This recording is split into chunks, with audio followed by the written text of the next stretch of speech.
Greetings, family and friends across the globe. Terence, the Wealth Creator, coming with a word of inspiration and motivation to the leaders, those that are facing the challenges, the insurmountable challenges that our peoples across the globe are witnessing right now. In such a season, many people have been born and shaped by the circumstances that have come around them. What am I saying? The circumstances that we are currently facing and the challenges we are facing right now are business downturn, unemployment, government facing insurmountable crises when it comes to budgetary restraints. So if it's knocking them as government at the top, it then definitely beats us up at the bottom. What happens at the top affects the bottom line. The bottom line is affected. Unemployment is rising. But here I'm coming with an antidote to the pains that we are currently facing. What is the antidote to this current scourge that is haunting our parents, our children, those in schools, those in tertiary education, those in governmental organizations, non-governmental organizations, and the leaders at large, our CFOs, our CEOs, those getting awards and those that are not? What is the differentiator, the mark between the great and the lesser? One thing you must always remember is the lesser always started at a point where he had nothing, and then he became lesser and then elevated himself or herself into greater. So if you are in a point where you think you have hit your maximum of pain, you are about to originate and become something called greatness. In the period of the 1960s, there was a shift that created a greater shift within the world economic structure. The world economic structure was affected by the presidential decree that came from the United States, where the gold standard was removed, and then we then fell into the fiat currencies that we currently face today, which means that money or currency, the power behind the currency had reduced because there was no standard of what $1 was equated to the gold standard. So gold backs currency and it then gives it value. Without the gold, the valuation is reduced because fiat currency then enters into play, and it then determines how markets are shaped as we live in our day-to-day lives. What am I saying?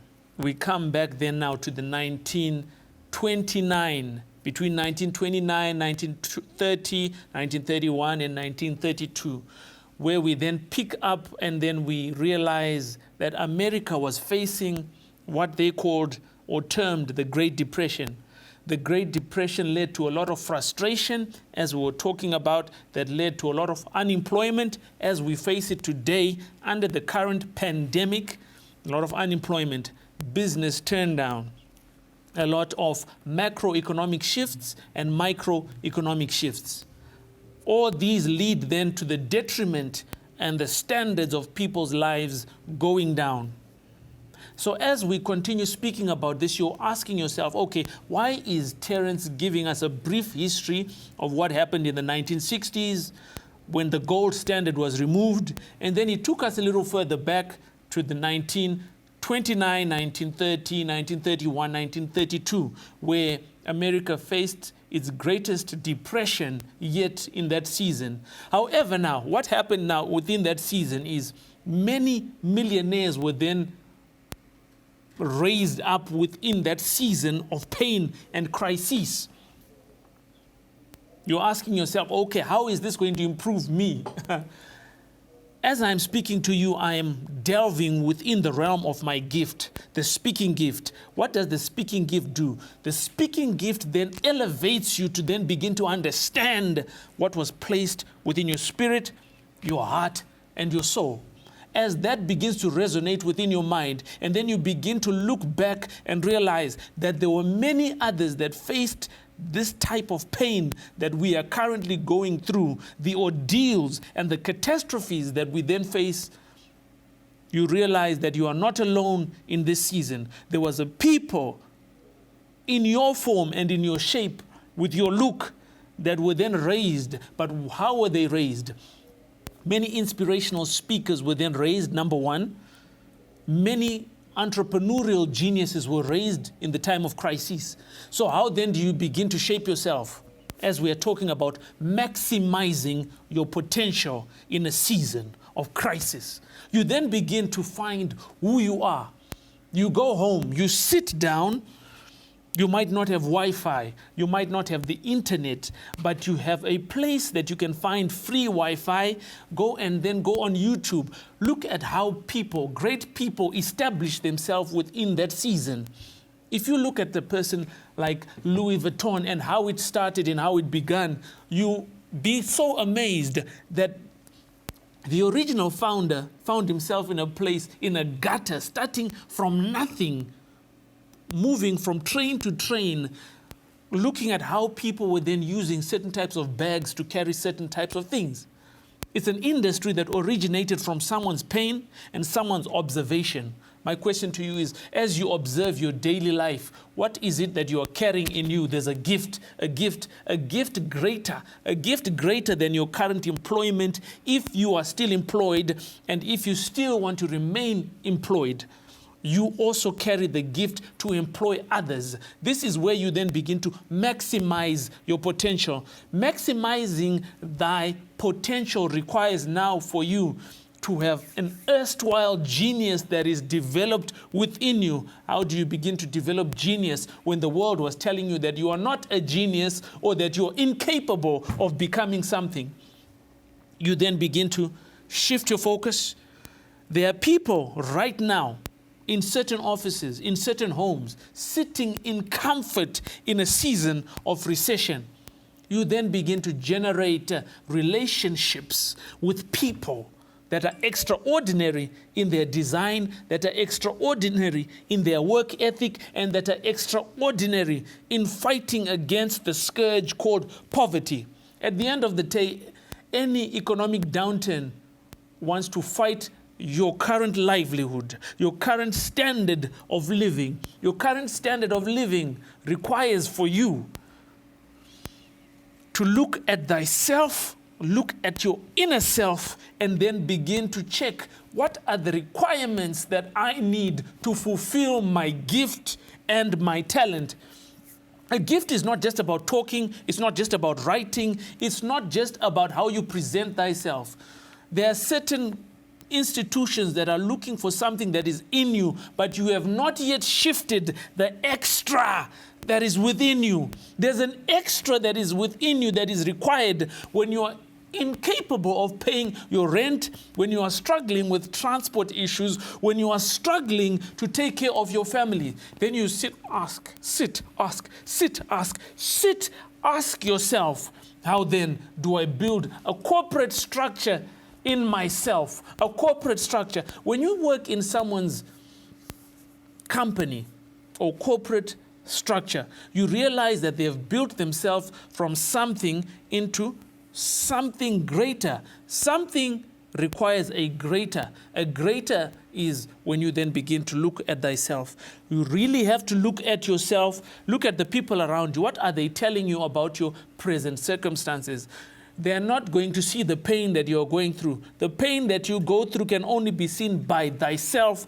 Then you begin to maximize your potential. How do you maximize your potential? We've asked and we've spoken and we've said, find people that notice the greater gift that is in you. There's a greater gift that is in you, and it has been looked for by governments. Some people have become spokespeople for nations, for companies, for non-governmental organizations, and spokespeople for themselves in their current stature by perfecting their gift, by currently looking at the perspectives that are derived from the speech that is within you.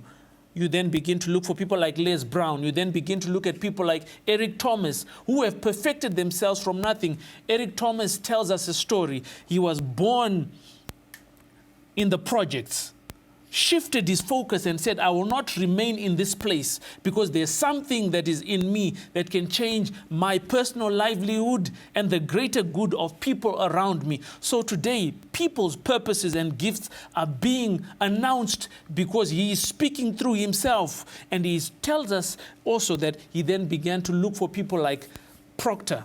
And Proctor then began to work on him, saying, Eric, look at your gift. Is your gift earning you $20,000? If it is, then that's the furthest that you can go. You then have to begin to enumerate thyself, look at yourself, and then say, okay, go charge 30.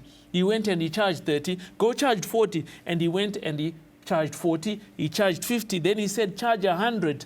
And then Eric looking at him and said, can I really get that high? And he said, go. He charged it, and to his amazement, people were still paying for that gift. So what it means is the higher the value your gift, the higher people are willing to pay for your gift. And it's not just the gift that announces you and makes you greater, but the gift then brings people into a place of their purposes. They begin to look at themselves and say, okay, if Eric can do this, if Eric can enthuse me, if Eric can excite me and open up a greater life that was already within me, I too then can do what he is doing. So from that, 100,000s of people have been raised because of one man's gift of speaking inspirationally and motivationally to bring out the dynamic orientation of power within a person. What is the dynamic orientation of power? It then thus leads you back to your gift and your talent. As I am sitting right now, I am behind a camera. It means that there's someone perfecting their gift within that field. They're perfecting it until their value increases. And as their value increases, the propensity of the value that they derive from the currency that comes to them, whether it be fiat currency or gold standard currency, then leads them into maximizing their potential. My question to you is, are you maximizing your potential? Are you looking at the different shifts that people are going through right now, that the world is going through right now? Many people have been working and studying in their offices until a shift came and it told us to begin to work from home. Were you positioning yourself? Did you start an online store? Did you start branding? Did you start working on a business cycle that revolves around you working from home? Many people have become millionaires in this season. In the same way, the Carnegies came up in moments of crisis. When they left their homes, they left as children, but they left with a vision within them. What's your vision? Can you create a Colgate empire? Can you create a Coca-Cola conglomerate? Can you create a world that has been living within you out of crisis? So don't look at your current circumstance and look in your kitchen and look in your fridge and all you see is water. There is a water idea that can come as you continue looking in that fridge with water, without everything else that everyone has, without everything that you had when you had a job. There's a job that is within you, but it starts with you identifying your gift and your talent and then working on it on a daily basis. You need not 6 hours, 8 hours, 12 hours, but you need to put yourself in a cycle of a 24-hour shift, that when you dream your gift. When you work your gift. When you study your gift. When you study people and how they can then interact with you and add value to your gift. I'm Terence, the Wealth Creator. Just before I sign out, I tell you, you will make it, and I encourage you to work on your gift. For your gift can create an Apple empire. It can create a Microsoft empire. it can create the Lionel Messi type of gift. And you too will be paid 2.9 million euros a month for kicking a ball. I'm out. Thank you.